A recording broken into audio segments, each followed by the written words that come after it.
How's it going, everyone? Welcome back to my channel. My name is Ish, and if you guys haven't subscribed, make sure you guys do that now before these epic duels start. The first match is going to be Sarah versus Ishizu. I am currently using Ishizu because she is amazing with the Gravekeeper's deck.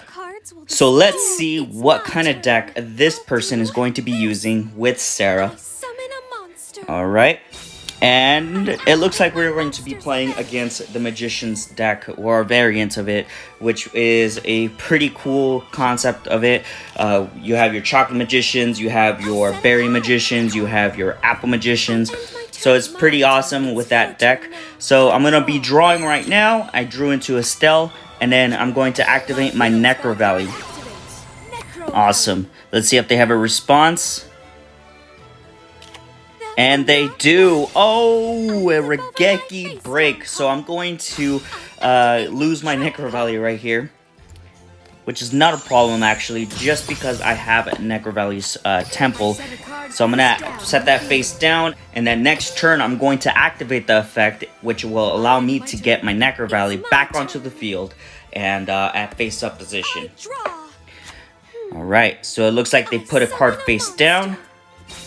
And then they summoned one of their monsters. I'm going to activate my Necro Valley's temple, get my Necro Valley back onto the field. That way they do not touch the graveyard. Bam, bam. There we go. Alright, they're going to activate the effect of Kiwi Magician Girl. Once she goes, you can discard that card to the graveyard, and your monsters will gain attack. So it looks like I'm going to get 25 and another 13, which will leave me at 200 life points. Let us see if I can get back into the game. It's my turn. Alright, believe in the heart of the cards, and I got a Shaman. No problem, this is perfect. This is exactly what I needed, because I can activate Polymerization, special summon my Supernaturalist. Here we go. Bam. I'm going to activate the effect of my Supernaturalist. Here we go. Just got to do a little quick read on this Chocolate Magician Girl, see what's up. I'm going to enter battle phase. I'm going to attack the Chocolate Magician Girl. I shall attack. Stop.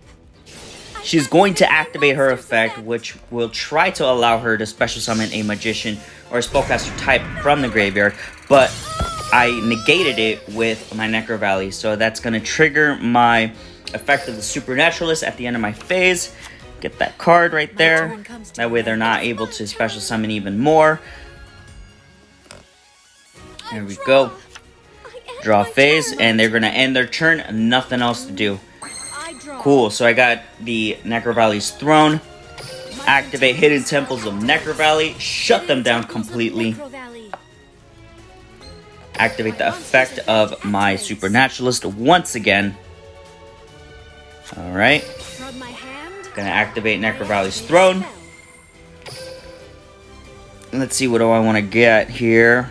Okay, I'll go with that one.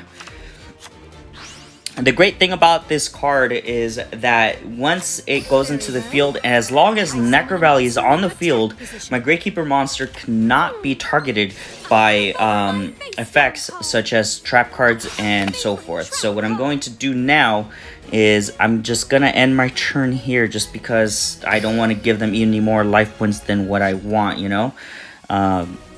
Just checking my graveyard just to see what I have in there.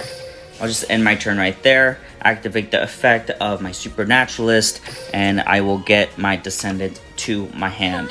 My turn comes to an end. Alright, let's see what they're going to do. They're going to draw. This can't be. And that is the end of the turn. They didn't even set their monster in defense position. I think they already know that the game is pretty much over at this point. Summon my Gravekeeper's Descendant, and then I'm going to go for the attack with the Heretic, just in case they do have something in their hand. And there we go. The game is over. Another amazing comeback game that I have gone through. Just 200 life points, and I was able to win the game and take it over. So with this win, it will allow me to rank up to Legend 1. So let's go on to the next game. I'm going to be playing it against another player from Southeast Asia. And they are using the character of Yami Yugi versus Ishizu Ishtar. Awesome. Let's see who goes first, and I will be going second. And if they end up losing this game, they rank down. So, little concern there for them, but they're gonna have to work hard for that win. That this duel will end in your defeat. All right. So let's see what kind of deck they're playing. I'm assuming that they're going to be running a Dark Magician deck, but who knows with these characters, right? It's my turn.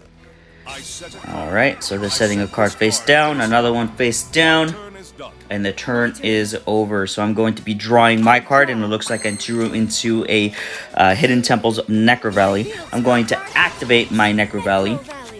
Now I'm going to summon my Headman, and then activate my Hidden Temples Necro Valley. That way they do not get an opportunity to special summon any cards. So another cool thing about that card, Yami, is that it increases the attack and defense of dark monsters by 200 life points. So my monsters are dark monsters, and then so I'm able to take advantage of that as well.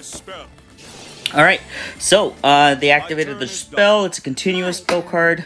And then I'm gonna go just for my draw. It looks like I drew into a spy. I'm gonna set my monster in defense position, and also set my spy in defense position, and then end my turn. Oh, wow. Alright, treacherous trap hole. No problem. Looks like I have nothing, and then also since I have no Gravekeeper monsters on my side of the field, unfortunately my Hidden Temples of Necro Valley go into the graveyard. So then they activate their continuous spell. They lose 1,000 life points. In order for them to reap that reward, they're going to fusion summon this monster right here, the DDD Oracle, and then they're going to special summon another monster. He's going to activate their effect to the graveyard, but since Necro Valley is on the field, that effect is negated, and then they ended up with a DDD Gust High King Alexander, which is a pretty strong card. And again, I'm down to 800 life points. It does look like they are going to take the win here, but I'm gonna activate Stell. I'm not gonna give up just quite yet. I'm gonna get Headman and my Spy back to my hand. And then let's see what happens next. I'm gonna set my Spy in face down defense position, and then put my card down just in case they do have another monster that they're going to summon with 1,000 attack or less. They're gonna take another 1,000 life points right here. Perfect. Alright, so let's see who I'm gonna get. I think I'm going to get the Supernaturalist out, but just in case, I'm going to leave this card in defense position. Alright, so that ends their turn. What I am going to do is activate the effect of my Spiritualist, which will let me fusion summon my Supernaturalist onto the field. So I'm going to let go of my Shaman, and then summon this card right here, Supernaturalist. Coming out, buddy. I'm going to activate the effect. There we go. Then I'm going to see what I have in my graveyard, so just in case I can use Headman, but looks like I'm not going to. I'm going to set my Spy down and then go for the attack, and then end my turn there, which will allow me to trigger my monster's effect, and I'm going to get Heretic to my hand for the final kill. So it looks like their next turn is pretty much over with the activation of their spell card. So if you guys enjoyed this video, make sure you guys subscribe and also smash that like button for more videos just like this. Keep on dueling.